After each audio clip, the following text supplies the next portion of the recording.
Oke, baik. Gimana kabarnya Bapak Ibu sekalian? Semoga dalam keadaan sehat selalu. Di video kali ini saya ingin menunjukkan update terbaru dari website presensi karyawan ini untuk V4. Oke, jadi mungkin langsung aja Bapak Ibu sekalian, bagi yang belum mengerti tata cara penggunaan dari awalnya itu sudah pernah saya bikinkan tutorialnya di V2. Dan tata cara penggunaannya itu kurang lebih hampir sama, jadi mungkin bisa ditonton terlebih dahulu video yang terdahulu. Baik, jadi di video yang pertama ini untuk yang di bagian V4, yang pertama-tama mungkin bakal masuk ke dalam bagian role admin terlebih dahulu. Oke, jadi yang langsung aja Bapak Ibu sekalian, kita masuk ke bagian role admin. Seperti biasa untuk masuk ke bagian role admin, tinggal masukkan di bagian atas, out, slash lagi, kemudian login admin seperti ini.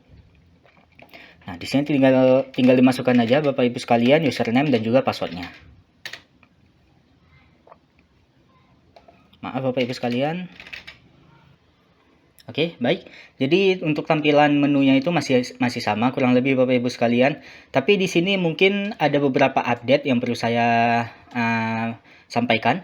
Jadi untuk update yang pertama itu ada di bagian pengajuan cuti dan izin. Jadi di sini udah saya update untuk di bagian V4 ini apabila super admin menghapus hak akses untuk mengakses halaman izin dan cuti untuk di bagian admin, maka notifikasi di bagian halaman dashboard ini untuk di bagian pengajuan cuti dan izinnya itu juga akan ikut tersembunyi atau menyesuaikan dari hak akses yang diberikan oleh super admin tersebut.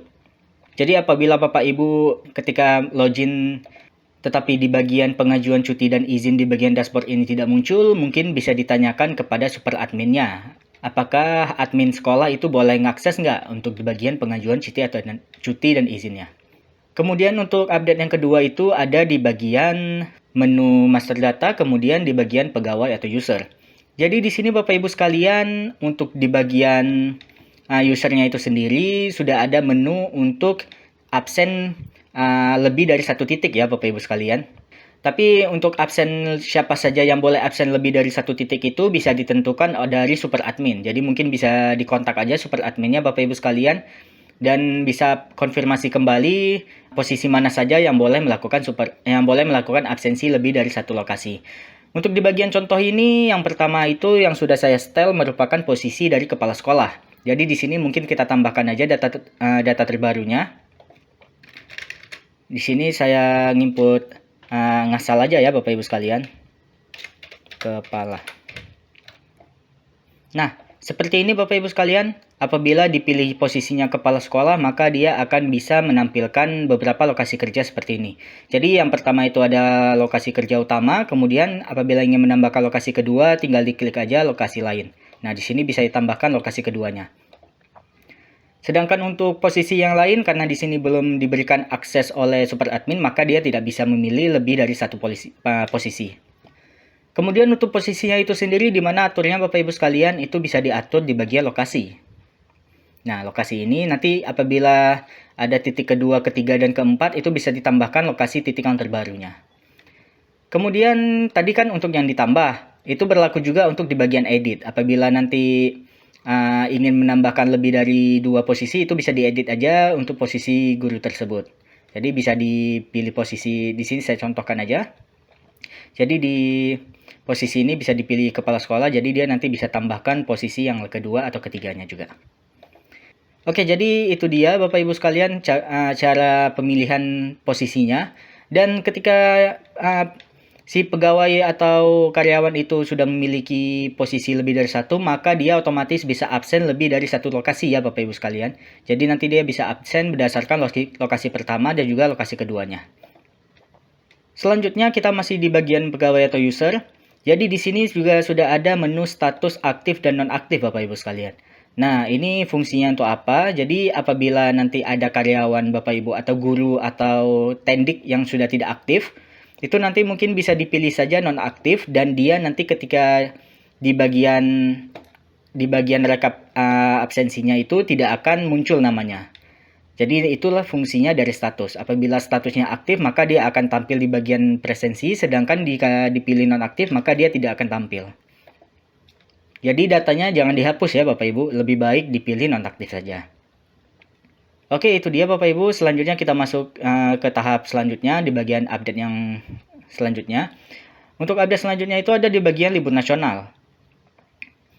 Nah, di bagian libur nasional ini ketika ditambahkan liburnya maka bisa pilih tanggal mulai dan juga tanggal selesainya. Jadi ini lebih efisien saja apabila nanti ada libur panjang seperti libur lebaran dan juga libur-libur yang mungkin memiliki hari libur yang lumayan panjang.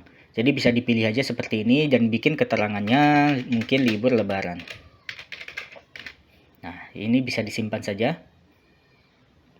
Nah, jadi nanti dia akan kerekap sekaligus seperti ini. Dan apabila ingin dihapus juga bisa hapus sekaligus seperti ini Bapak Ibu sekalian. Hapus yang dipilih. Begitulah di bagian libur nasional. Selanjutnya kita masuk ke update yang terakhir di bagian role admin. Yang terakhir itu ada di bagian rekap absensinya. Rekap per bulannya itu di bagian rekap seluruh karyawan. Itu apabila dipilih rekap per Januari, andaikan kita pilihkan 2026, itu ketika difilter, maka dia nanti tampilannya itu ada dua mode seperti ini. Ini karena datanya hanya satu, maka yang muncul hanya satu ya Bapak Ibu. Tapi ketika datanya ada lebih dari satu, dia nanti akan menyesuaikan ke bawah juga. Oke, jadi di sini ada mode ringkas dan juga mode detail.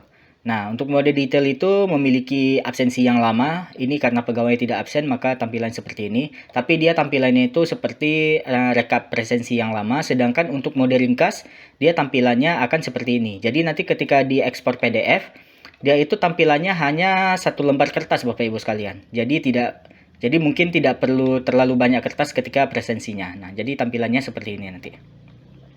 Nah, ini nanti ke bawah dia akan memanjang sesuai dengan jumlah pegawai atau guru atau tendik yang ada di instansi Bapak Ibu sekalian. Oke, baik. Jadi mungkin kurang lebih segitu aja untuk bagian role admin. Selanjutnya mungkin kita akan masuk ke bagian role user ya Bapak Ibu sekalian. Jadi sampai jumpa di video selanjutnya.